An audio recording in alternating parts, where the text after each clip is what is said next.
Remember that nothing is worth leaving his temple for.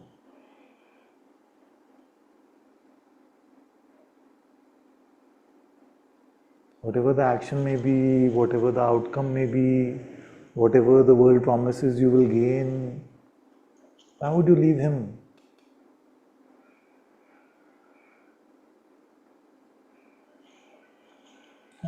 A metaphor that is coming is that his presence for some time in this human condition, because Maya is strong, will seem like the light of a diya, the light of a lamp. You see? So your job is to just tend to that light and don't leave it.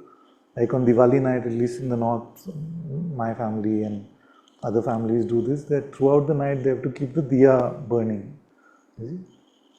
So you get up many times in the night to make sure it's burning well. Some may even stay up the whole night and tend to it.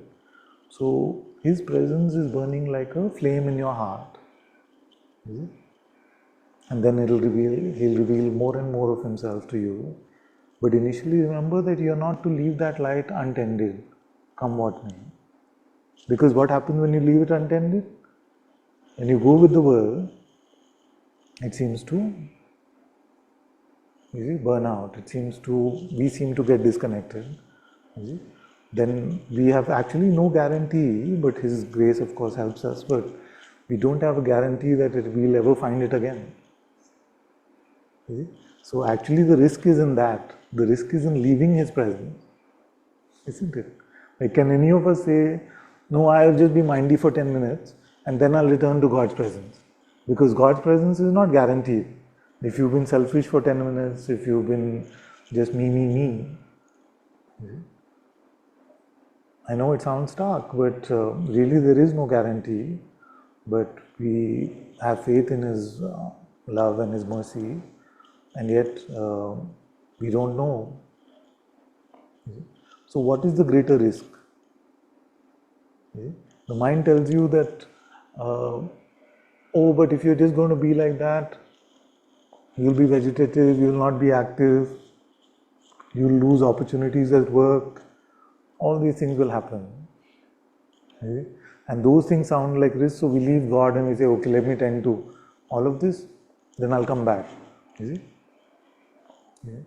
And it's His love that allows us to take Him for granted like this. But that's a huge risk, because it may also not be like that. It may be like Narad, you see, who went to get a glass of water for Krishna. Then when at the river sees this beautiful lady and says, oh, what a beautiful life I could have if she could be mine and we could be married and together, you see. And he forgot about the mission that Krishna had sent him on to get him a glass of water, and he spent a large part of course, Narad being Narad has millions of years, but we don't. So he spent many years in that Maya of having worldly attachments till great suffering came. I don't want to repeat the whole story, but because you all know it. But